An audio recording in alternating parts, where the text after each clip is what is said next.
Anak yang soleh itu anak yang tahu kalau dia seorang laki-laki nanti, secantik apapun istrinya, selucu apapun anak-anaknya, sebanyak apapun harta yang dia miliki, sehebat apapun dia di mata anak buahnya, demi Allah, orang tua tidak pernah menjadi nomor 2 dalam hidup. Ini banyak orang yang suka salah ini. Cuma gara-gara dunia, orang tua panjang mata menanti kedatangan anak. Jangan ya, jangan. Anak yang soleh tahu sekali, sampai kapanpun ibumu, ayahmu, sampai kapanpun. Dunia nggak membuat dia lupa ada berkah keramat dunia hidup di atas muka bumi ini. Dia nggak repot datang ke makam-makam para wali. Orang tua nomor 1 yang dia temui. Ini orang hebat. Ini banyak di antara kita, makam-makam didatengin, di mana saja didatengin, ngalap berkah. Orang tua panjang mata, berlinang air mata menanti, mana anakku? Mana pohon yang pernah kutanam? Mana pohon yang pernah kurawat? Kudengar dia sudah mulai berbuah, ingin kurasakan buahnya. Berani mengeluarkan dana jutaan untuk hal-hal yang gak disyariatkan. Ini orang tua panjang mata. Rela nggak rela, orang tua kita akan mendengar dan melihat. Ma, aku pengen nikah, aku pengen berkeluarga, Ma. Ya orang tua ya seneng lah. Cuma kalau inget metik buahnya belum terasa, ya ada perasaan kayak gimana gitu loh. Karena dia tahu setelah ini dia akan menikah, bahwa anak orang ada kehidupan yang berbeda yang bakal dia rasa. Orang tua makin hari makin rentan, bukan makin seger. Yang perempuan dibawa orang, ya Allah. Baru kemarin perasaan mainin poni, ini anak perempuan kita, betul. Baru kemarin mainin kepangan rambutnya, ya Allah. Ya Allah, baru kemarin perasaan saya titah dia, titah, ya Allah. Belajar jalan, bisa berlari bawa sesuatu, coret-coret tembok, aduh Masya Allah. Sekarang udah gede, dibawa orang, ya Allah, Masya Allah. Yang laki dekat sama mamahnya. Baru kemarin tangan mungilnya kita tuntun, kalau kelepas dia nangis, betul? Sekarang tangannya keker besar, tangan ibunya keriput, betul? Mau nangkep tangan anak pun sudah mulai susah.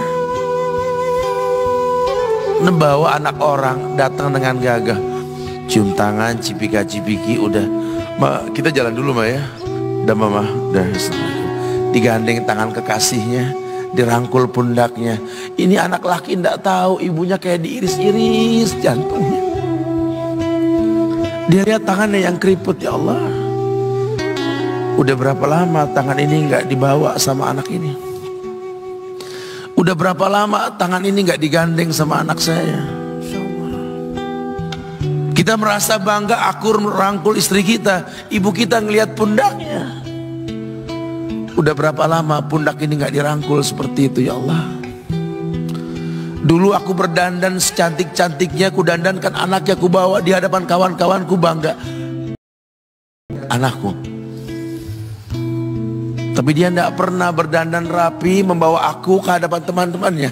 Lihatlah ibuku, ibunya sudah kebayang, ya Allah, ini anak bakal minta nikah sebentar lagi. Yang wajar kalau orang nanam pohon pengen metik buah, wajar. Ini buah belum terasa, pohon sudah mau dibawa, kebayang tidak? Ya Allah. Mulai dia kebayang.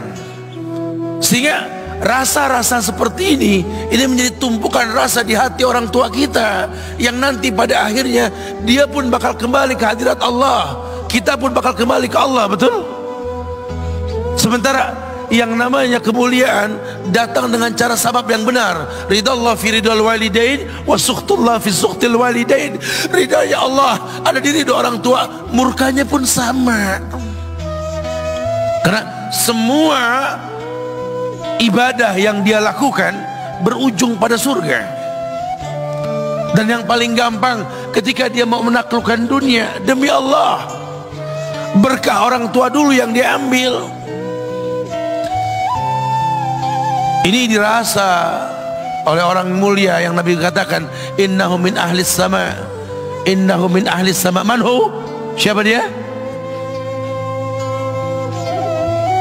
Sahabat, manusia yang pernah hidup zaman sahabat tapi nggak ketemu Rasul, yang bernama Uwais Al-Qarni, pemuda miskin pengembala kambing di negeri Yaman.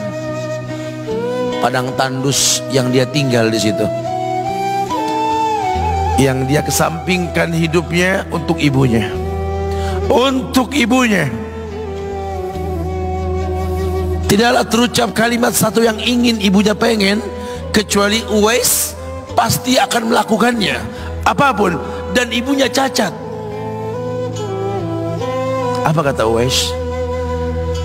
Tidak akan pernah terlontar kata dari mulut ibuku kecuali kan kulakukan yang dia inginkan. Masya Allah. Ibunya cacat dan dia menomorduakan diri, yang penting orang tuanya dulu.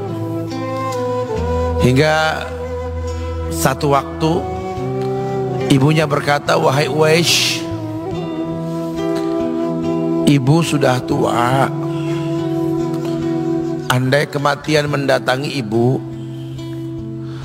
ada beberapa keinginan yang ibu pengen merasakan keinginan tersebut.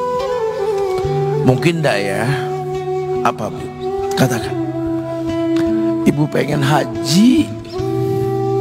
Bengong, Wais, ya Allah Bu, ini Yaman, Hadramaut, yang sekarang saja pesawat itu bisa 3 jam menuju Saudi itu, 2 jam lebih lah menuju Saudi. Ini lebih jauh lagi, kebayang berapa ratus kilo, berapa ribu kilo nggak tahu. Ya baiklah ibu, kata Uwais, aku tidak pernah menolak permintaan ibuku, tapi kali ini aku tidak bisa menjawab karena mikir gimana caranya ini. Apalagi dia seorang pemuda yang punya penyakit sopak, ada tanda-tanda putih di bagian badan itu kayak pano besar gitu. Udahlah, terserah gimana nantilah. Yang penting ini nomor 1 dalam hidup ini. Dia beli seekor anak sapi, digendong tiap hari itu sapi sama si Uwais menuju puncak gunung. Turun lagi, gendong ke atas, turun lagi tiap hari. Sampai orang bilang, Uwais gila no. Orang sapi dipiara, dia digendong tiap hari naik gunung yang tinggi. Sampai nggak berasa, dikatakan 8 bulan dia lakukan itu. Sehingga terbentuklah fisiknya yang bagus karena olahraga tiap hari bawa itu sapi. Dan sapi itu makin berat, dalam hikayat dikatakan sampai di atas 100 kilo itu sapi. Kemudian dia tetap gendong ke atas dan dia yakin, bismillah saya yakin. Sampailah bulan haji, ibu naik ke pundakku, digendong ibunya dari negeri Yaman. Subhanallah, gak ada yang gak mungkin. Lihat, dibawa ibunya ke Mekah, bertawaf di Ka'bah, dunia menyaksikan. Bahkan hikayat mengatakan dia sempat bertanya kepada sahabat Abdullah bin Umar, aku telah menggendong ibuku dari negeri Yaman menuju Mekah, bertawaf di Ka'bah ini, sudahkah aku membayar jasa ibuku? Apa kata sahabat Abdullah bin Umar? Bahkan satu hentakan napas pun ketika melahirkanmu belum terbayar. Bahkan satu hentakan napas pun ketika melahirkanmu belum terbayar. Dia selesaikan tawafnya, dia selesaikan tawafnya. Selesai tawaf, dibawa ibunya ke makom Ibrahim untuk sholat 2 rakaat. Selesai sholat, dia angkat tangan, dia berdoa kepada Allah, ya Allah, ampunkanlah ibuku ya Allah. Ampunkan ibuku ya Allah. Masukkanlah dia ke sorgamu ya Allah. Masukkan dia ke sorgamu ya Allah. Ibunya berbisik, Uwais, sudahlah, mintalah pada Tuhanmu ampunan untuk dirimu dan sorga untukmu. Wallahi wahai ibu, Allah ampunkan kamu, Allah masukkan kamu ke sorga, cukup untukku. Ridhomu yang kubutuhkan wahai ibu. Lihat, manusia saleh, hasil doa Rabbi habli minas solihin. Lihat, makanya ketika Nabi mengatakan innahu min ahli sama, ini manusia penghuni langit. Umar, Ali, temui Uwais.